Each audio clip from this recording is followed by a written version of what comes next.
Hello，大家好，我係西西。咁今日咧，我哋就唔喺 studio，我哋又出到嚟呢個戶外景，因為今日咧太好天啦，咁所以咧就忍唔住就要出嚟拍片。我個12月 Wellness 30日嘅 challenge 咧就過咗2個禮拜啦。咁就上個禮拜咧就同大家介紹咗我呢個 Wellness 裏邊咧會用嘅第一款小工具啦，就係彩虹卡啦。咁如果未睇嗰條片嘅咧，就可以睇翻嗰條片。咁而去到第2集咧，今日就想同大家去介紹我另一個小工具，就係音叉啦。噔噔！咁今日咧就係想同大家介紹咧，我好中意用嘅幾款音叉啦，同埋我會點樣去用佢哋嘅。如果係日頭又可以點樣用咧？夜晚又可以點樣用咧？如果有咩病痛又可以點樣用咧？咁如果有興趣咧，就繼續留低睇我嘅介紹啦。音叉最開頭咧發明出嚟係用嚟 tune 琴用嘅，後尾就有研究發現咦原來咧我哋個身體對於唔同嘅頻率咧都有唔同嘅反應嘅，咁啊漸漸咧就發展出一個聲音治療出嚟啦，咁包括就係用音叉啦或者其他唔同嘅聲音治療嘅工具嘅。咁我好中意音叉係因為佢真係好容易用啦，又好容易攜帶啦。音叉咧佢仲有一個好好嘅地方咧，就係因為佢個聲咧其實係好細聲嘅，你要擺近個耳邊咧先至會聽到啲聲。咁所以咧，如果係夜晚黑啦，咁你又唔想嘈到人喎，咁其實咧都係可以用音叉㗎。音叉我哋咧係可以用嚟聽，就可以用呢啲咧加咗 weight 嘅音叉。咁我哋可以敲響佢啦，然後放喺耳邊嗰度啦，你就會聽到啲嗡嗡聲咁樣。咁就視乎你敲幾大力啦，你敲得越大力咧，咁佢就會 last 得耐啲嘅，咁可能都有幾十秒。咁你就慢慢去品嚐嗰個聲音啦。另外咧，除咗個耳仔你會聽到嗡嗡聲咧，其實你仲會 feel 到嗰個震嘅。雖然個耳仔聽喎，但可能咧係佢會對應你個心輪嘅，咁所以咧個心輪咧都會有震盪，個胸腔都有震盪嘅。咁亦都可以咧係2支一齊聽嘅喎。咁2支都敲震咗佢啦，跟住又係擺喺個耳邊啦。咁佢咧就會係立體環迴咁樣去嗡嗡嗡嗡嗡咁樣。咁而2支咧嗰個效果咧係絕對比1支更加好嘅。咁除咗聽到之外咧，其實你隻手揸住佢，你會 feel 到佢喺度震噶嘛。所以其實咧佢嗰個震盪咧都會傳入去，當然係你隻手嗰度啦。咁另外咧，你個身體咧都會有滲透性嘅。咁所以咧，你會發覺，除咗個耳仔聽到嗰啲聲啦，個手會 feel 到個震啦，可能你個身體第2啲部位咧都會有 feel 到個震盪，都會有一啲感應嘅。咁另外咧，仲有啲音叉咧就係冇加 weight 嘅，咁就咁一個 U 字啦，然之後下邊就有個音叉柄，敲咗佢之後咧，咁都會聽到嗰個嗡嗡聲啦。亦都可以咧對應你個身體唔同嘅部位咧，可以做啲唔同嘅療愈程序嘅。咁另外仲有一支音叉咧，都好有名嘅，就係叫水晶音叉。咁佢嗰個震頻咧就係每秒會係震4096次嘅。咁佢就會有啲數目字咧寫咗喺每支音叉上邊，咁就係代表佢嗰個 hertz 嘅，就係每秒佢震動嗰個頻率嗰個次數。咁呢一個就係4096啦。咁佢咧就係用嚟淨化水晶咧，係非常之好嘅。淨化水晶個程序咧，其實係好簡單嘅啫。咁你可以咧敲響咗個水晶音叉啦，然之後咧就係打圈。咁嗰個震頻咧就會幫個水晶會做一啲淨化嘅。咁你亦都可以諗下咧，咁一個打圈嘅動作咧，好似搞一啲麥芽糖咁樣，跟住就好似將嗰個水晶咧一啲負能量咧，就好似撩咗出嚟咁樣。咁佢自己咧就會黐咗喺個音叉，然之後撩佢出嚟，跟住咧你就可以將撩咗出嚟嘅嘢咧，可以揈走佢。咁揈嘅地方咧，咁你可以喺個大自然嗰度啦，交翻俾大地媽媽啦，或者如果你喺屋企嘅咧，咁亦都可以係揾屋企某個角落去揈咗佢啦，然之後咧，揈埋一堆之後咧，你最尾再用水晶音叉咧，又再幫佢淨化翻，咁就可以啦。咁通常咧做3次呢一個程序咧，就會乾淨晒噶啦。咁乾淨晒咧，咁你可以係靜心咁樣去 feel 下啦。可能你會 feel 到佢咧係有好開心嘅感覺又未定，好 calm 嘅感覺又未定，或者如果你話係唔知道嘅，唔識得感覺啊，都唔緊要嘅 ，OK 就照做就可以噶啦。咁就少少題外話啦，除咗會用個水晶音叉嚟到淨化水晶咧，我自己咧都會中意用埋零極限嘅，咁就有機會再同大家分享啊。好，咁我哋繼續講翻音叉先。咁除咗有頭先嗰個大名鼎鼎嘅水晶音叉之外咧，咁另外咧 Om 同埋 Otto 兩支音叉咧都係好常用嘅音叉嚟嘅。咁佢哋咧就係136.1 Hertz 就係 Om，128 Hertz 咧就係叫做 Otto OTTO。咁 Otto 個 family 咧其實係有3支嘅，不過我自己咧就覺得128呢一支咧係最百搭、最好用嘅，咁都 introduce 俾大家。咁好多都市人啦，咁就都會有頸筋膊痛嘅問題啦。咁其實咧，你就邊一度痛咧，你就敲響佢，然之後就放落去嗰個肌肉嗰度，咁就得噶啦。咁你可以咧敲喺隻手嗰度啦，咁記住唔好敲痛自己喎，唔好敲落啲骨嗰度 ，OK？你可以敲啲肉嗰度啦，譬如呢一嚿肉啦、呢嚿肉啦都可以。咁你敲咗佢啦，咁佢就會震啦，然之後咧就用個音叉個腳咧就可以係放喺你個身體唔同嘅位置啦。邊度痛你就拮邊一度，咁就啱㗎啦。咁喺呢度咧，同大家介紹翻，如果你有頸筋膊痛咧，可以拮邊幾個位嘅。咁通常咧就係呢度咧好緊啊，好唔舒服啊，成日都想點樣去拉下佢啊，咁但係咧好似拉完之後咧都仲係好緊咁樣嘅。咁可以咧拮落去。咁喺正個膊頭正中間呢一度啦，就有個穴位叫肩井穴啦。咁放落去咧，你係輕輕放落去咧。係可能唔係好痛嘅啫，咁你就可以大力啲將個音叉咧加落去個穴位嗰度。咁大力啲咧，咁當然係冤冤痛痛啦。而嗰個音叉嗰個震頻咧係有穿透力嘅，咁所以佢比起你平時可能用隻手咁樣去按下，或者用一啲穴位嘅棍仔嚟到去按咧，個感覺就係音叉咧係更加深入嘅。因為咧佢就唔係淨係拮到嗰嚿肉咁簡單，而係佢嘅震頻咧係會穿透入去深處嘅。咁亦都有啲同學咧就會發覺啊，佢放喺個身體，譬如呢一個位啦，跟住佢第二個位置咧都會哇覺得好似咧有一啲冤冤痛痛都未定喎，就係嗰個震頻嘅滲透力。好，咁就再同大家咧介紹我嘅 morning routine， 我會點樣去用音叉咧？咁就朝頭早起身，個人咧有少少暈暈頓頓啦，係嘛？咁就最啱就係用一啲高震頻嘅音叉啦，咁佢會尖鋭一啲啦，你聽到個聲咧都即刻醒啦。咁點樣做咧？咁我哋可以用晒3支呢一組嘅天使音叉，咁佢哋咧全部都係4000以上嘅頻率嚟嘅，咁佢哋可以一齊敲啦。然之後咧，你就可以去好似幫自己沖個涼咁樣，咁嗰個震頻咧就會幫我哋潔淨我哋嘅氣場啦，同埋咧即刻會覺得成個人咧好似醒神好多嘅，會有個 uplifting 嘅感覺嘅。咁你可以喺你個氣場上上下下前前後後咧都可以咁樣揮動一下。咁有啲朋友咧會鍾意大聲啲嘅，咁你可以大力啲去敲啦，佢會大聲啲。咁就好似咧，你全身咧都幫自己噴住個香水咁樣。咁呢一個 morning routine 咧，其實就唔使好多下嘅，咁可能咧做3下7下，咁已經係即刻可以精神爽利噶啦。咁你可以換衫返工噶啦。朝頭早就要提神啦，咁夜晚黑就梗係想我哋咧可以預備瞓覺啦。咁預備瞓覺咧，我哋希望我哋個 energy 咧就可以由個腦袋咧將佢咧 ground 翻落嚟我哋個身體嗰度，又係個身體咧 ground 翻落去個地下嗰度，咁我哋咧就會有覺好瞓噶啦。咁點樣做咧？咁我就會係用另一組音叉嘅，咁呢一組音叉咧叫做 harmonic 音叉啦，就係有8支，咁係好似彈琴咁樣啦。佢敲出嚟個聲音咧就係 do re mi fa sol la ti do 咁樣嘅。咁我哋就可以咧係用佢就放喺我哋嘅唔同嘅脈輪嗰度，會見到咧係有最長同埋最短嘅音叉。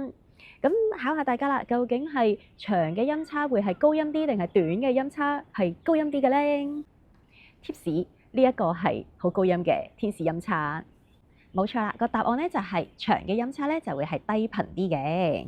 仲記唔記得我哋另外2支好朋友Om 同埋 Otto 咧？咁佢哋咧就係128同埋136.1 Hertz， 咁佢哋咧都係比較係低頻一啲嘅。咁而家介紹嘅呢一組音叉 harmonic 音叉咧，咁佢哋個頻率就係幾多咧？呢支長呢一支咧就係256。短嘅呢一支咧就係512，咁鍾意計數嘅朋友咧就知道，咦佢係啱啱好1倍嘅喎，係啦，咁佢就係度同埋都嘅聲音嚟㗎啦。夜晚黑咧，想個人咧 ground 翻落嚟啦，可以咧好安穩咁樣去瞓覺啦。咁所以我哋就係將我哋個腦袋個振頻可以調低佢啦，幫我哋咧接翻個地。會建議係用高音開始做上面嘅脈輪啦，一路做就做到去我哋個底輪嘅。咁首先咧，就用最短嗰一支，即係最高音嗰一支咧，我哋敲向佢，咁就可以係咧，我哋離開個頭上邊嘅位置咧，可以咁樣打下圈圈。咁咧，你都會聽到嗰個嗡嗡聲嘅，咁嗡嗡聲啦。另外咧，就係你個頭皮咧，可能都會有啲 feel 嘅，我覺得有少少咧，好似有啲嘢喺度喐下喐下咁。咁佢咧震完之後咧，咁就可以將佢咧又係揈一揈。然之後就係第二支，又係敲咗佢，都喺個頭殼頂。咁今次咧就可以係近個頭殼一啲嘅，因為呢一支咧我哋又去到頂輪噶啦。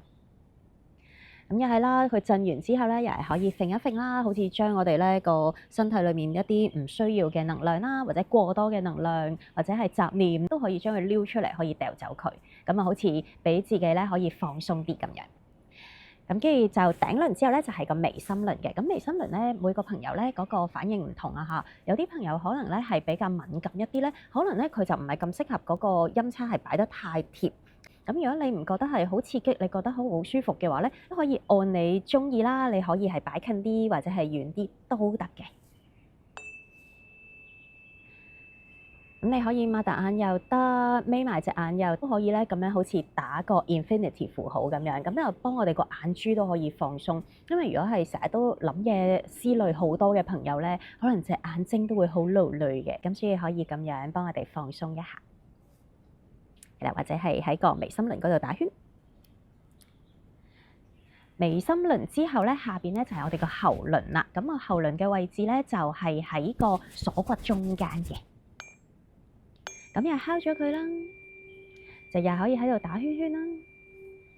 咁就主動地咧叫自己放鬆。喉輪之後咧，再落去咧就係個心輪啦。咁心輪咧就係用呢一個 harmonic 音叉又得，用翻頭先 Om 嘅音叉咧，亦都係非常之好啦。咁所以咧，你亦都可以係用翻支 Om 嗰支音叉，咁就係直接咧將個音叉腳咧可以放喺個心輪嗰度嘅。咁再示範多一次啦，敲咗，然之後就放喺個心輪。咁嗰個震咧就會係直接入去我哋個身體裏邊。如果係想再震多幾下嘅，你覺得哇真係咧好似個心輪打晒棘咁，想將啲負能量咧完全咁樣釋放嘅咧，你都可以做幾次嘅喎。當佢咧嗰個震咧完咗之後咧，你又可以再敲佢。咁可以個音叉就唔使下下都要拎起敲落隻手嗰度，你可以由得佢擺住喺個心輪。咁佢完咗啦，咁你咧就敲。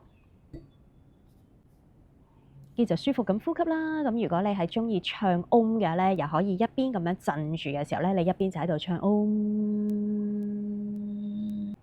好 recommend 大家去試下，一邊震住用個 Om 音叉，一邊唱個 Om，一邊又可以練氣，一邊又會好多嘢會釋放得到。咁又或者咧，有啲朋友咧成日都背脊咧個雞翼骨附近咧好唔舒服嘅話咧，其實可能你繃緊嘅地方咧係因為就係個心輪。咁樣做多啲之後咧，你會發覺，個背脊後邊個繃緊咧都好似會冇咗咁樣。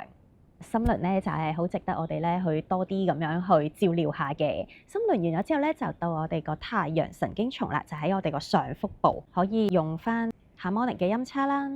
咁應該會見到咧，支音叉係比起頭先嗰啲咧越嚟越長嘅。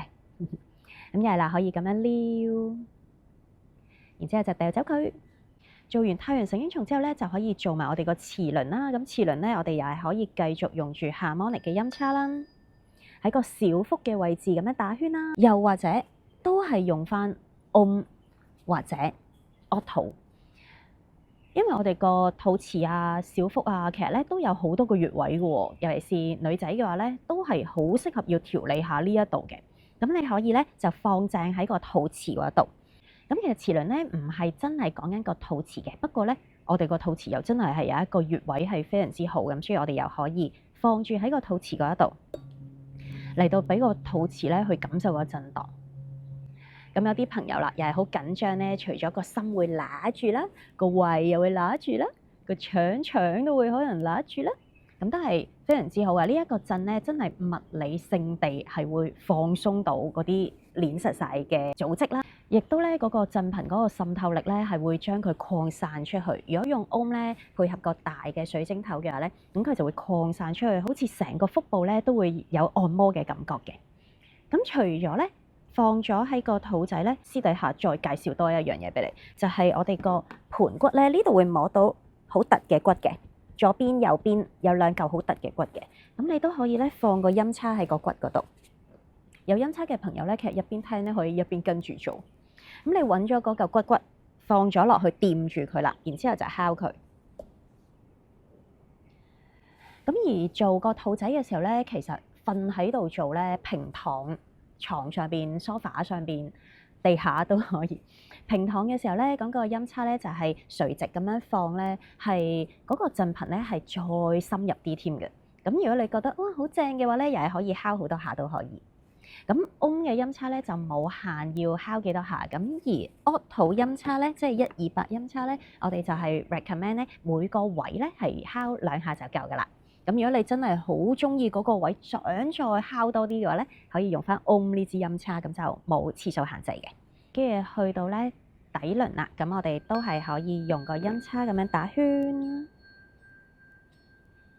咁其實快定慢咧，我都建議你自己試下。慢有咩感覺？快有咩感覺？咁可能咧，你今日咧係個身體需要快嘅，可能聽晚咧你又覺得我今晚咧就需要慢嘅。然之後你話俾我知有咩唔同。係啦，咁頭先講過啦，如果係氣感強嘅朋友咧，雖然我哋做呢個音叉唔係真係掂落去啦，我哋係喺外邊嗰度打圈圈啦，但係咧你都會 feel 到咧個皮膚啦或者裏邊嘅細胞咧都會有一啲共振嘅感覺嘅。咁如果冇感覺都唔緊要，佢裡面都係發生緊嘅。咁我哋每個脈輪咧由頭到個底輪咧去做完之後咧，可能已經覺得有一啲好舒服嘅感覺㗎啦。最尾真係臨瞓嘅時候咧，再2支音叉可以聽。咁你可以係2隻手咁樣各揸住一支啦，然之後就敲啦。再提大家下，記住唔係敲落你啲骨頭硬嘅會痛嘅地方，係敲落啲肉嗰度嘅。咁同埋咧就係大力啲敲咧，佢會係響得大聲啲，同埋會震耐啲。咁就唔好太細力，太細力嘅話咧，咁咧就會冇咗。中力或者大力 ，OK。咁你會聽到嗰個立體環迴嘅嗡嗡聲啦，一邊舒服嘅呼吸。咁可能呢個時候咧，你已經係挨住喺個床嗰度噶啦，跟住咧可以聽3次，跟住你就可以好好瞓噶啦。咁聽2支音叉咧，可以令到我哋個腦電波咧慢落嚟，進入睡眠模式。好啦，同大家咧介紹完呢個 morning routine 啦，點樣去用音叉去醒神啦，同埋夜晚咧進入睡眠模式嘅時候又點樣去用音叉啦。咁音叉咧仲有好多其他好處啊，其中一樣咧就係好多同學咧佢成日都好容易生飛枝嘅。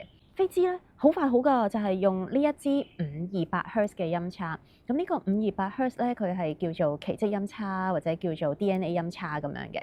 咁佢係修復細胞係超強，成日都會收到啲同學好興奮咁樣同我講話：尋晚啊，我生飛枝啊，跟住我即刻用啦，用完之後而家瞓醒咧，真係好翻咗啦個飛枝咁樣。係時不時都會收到呢啲 message 㗎，啲同學仔咧好開心咁樣。咁另一次咧就係有個同學咧，佢就係瘀晒個2隻腳，係咁佢點解瘀咧？就唔係佢唔小心碰親或者俾人打，佢係俾我打嘅。因為咧我就有幫佢做咗一個引沙啦，咁就係用個引沙棒喺度敲佢啊 ，OK， 敲到佢瘀晒。咁得閒再同大家去介紹另一個好用嘅小工具。兩邊腳咧勁瘀啊，瘀得好交關。跟住咧，佢就好叻，佢就做 A/B testing， 佢就試一隻腳用音叉，一隻腳唔用。咁平時出咗嗰啲沙咧，就會係1個禮拜到就會退啦。咁佢用音叉嗰隻腳咧，第2日已經好咗好多啦。跟住用多2日之後咧，已經啲沙退得七七八八。另一隻未用嘅咧，都仲係一大片淤黑咁樣。呢一個都係好 amazing嘅，多謝呢個同學去有呢個實驗嘅精神，話俾我知呢個結果。另外咧，亦都好開心啦。咁有啲朋友會嚟揾我做單對單嘅音叉療癒啦。咁就有一啲係重症嘅朋友，佢哋可能做傳統治療嘅時候咧，就會覺得好攰啊，有啲唔舒服啊咁樣。咁佢哋就好開心，每個禮拜咧就會嚟揾我咧，去可以好好咁樣修復個身體，俾個身體咧可以好好咁樣休息下啦，去充下電啦。同埋佢哋嘅 feedback 咧就係覺得好有被關顧個感覺，好滋養嘅感覺咯。係啊，咁我聽到呢啲 feedback 都好開心嘅，可以幫到佢哋。另一個好開心嘅聽到同學嘅分享咧，就係用天使音叉嘅。咁佢上完 level 1啦，跟住隔咗一段時間之後咧，就再嚟上音叉嘅 level 2嘅時候咧，咁佢就分享翻啦。過去嘅呢一年，佢咧就每一日咧都會喺 office 嗰度咧同同事一齊用天使音叉，用完之後咧就好好咁樣去開工啦咁樣。我聽到呢啲咧，又係覺得哇，真係好好！呢啲咧都係我冇諗過，原來音叉可以咁樣用㗎。你哋仲叻過我。咁音叉咧仲有好多唔同嘅用法，例如好多人咧感冒啊，或者係喉嚨痛啊、咳極都唔好啊咁樣，其實音叉都可以幫到我哋嘅。咁嚟緊咧，我就會拍多啲片再同大家分享啦。好啦，咁都想同大家咧去一齊 review 一下我呢個 Wellness 30日 challenge 咧 Week 2係過成點嘅。坦白講 Week 1咧，興致勃勃嘅時候咧，一定係好高昂啦，好有動力啦咁樣，咁就毫無困難咁樣去做到 Week 1嘅。咁去到 Week 2咧，就會有陣時又會想不如懶下啦，不如打下機啦，不如睇下劇啦咁樣。係好正常嘅，我想話俾大家知。需要時咁梗係休息啦，但係咧又知自己時懶開又好難 pick up 翻嘅，咁所以又到咗自己賺自己嘅時間啦。就係雖然咧有一日咧我都想今日懶咯，不如唔出 post 啦咁樣，耍下廢啦咁樣。不過都好乖，第2日就做翻。咁我嘅30日 challenge 咧，其實個內容就係想用唔同嘅工具去幫自己做到身心平衡啦。而個量度指標咧，就係希望每一日都係過得好玩啦、開心啦。咁我每一日咧都會去 mark 低我今日嗰個覺得開心好玩個指數係幾多分啦。另一個指標就係有冇搶爆啦。係啦，咁就睇翻我嘅 week 2咧，就係overall 咧都係開心嘅，除咗有一日咧就會稍稍覺得好似咧出咗嗰啲 post 啊或者啲片咧嗰個 view 數唔係好高咁樣，就係有少少唔開心嘅咁樣。咁但係咧我又識得去調節翻，就係知道咧咁係起步係咁樣噶啦。又或者咧係有啲朋友可能係睇咗冇咁 like 嘅啫，又係時候要讚下自己啦。咁 Week 1完咗嘅時候咧，我就去咗個澳門小旅行啦。咁 Week 2咧就係適逢咧有流星雨喎，咁又好開心啊！夜晚黑嘅時候咧就係去咗沙灘嗰度睇流星，好開心喺香港都可以見到好多好多流星。所以 Week 2我嘅身心平衡啦，或者係 work-life balance 咧，我覺得係都做得幾好噶啦。要唔要俾分咧？唔特別俾分啊，總之就係覺得 OK 啦，幾好啦。好啦，呢個 Wellness 咧過咗一半啦，我哋就仲有下半場。下個星期咧會同大家講我一個好期待講嘅 topic，就係運動。咁其實過去2個禮拜咧，我都有做咗好多嘅唔同嘅運動嘅，大家期待一下啦。下個禮拜同大家分享，下個禮拜見。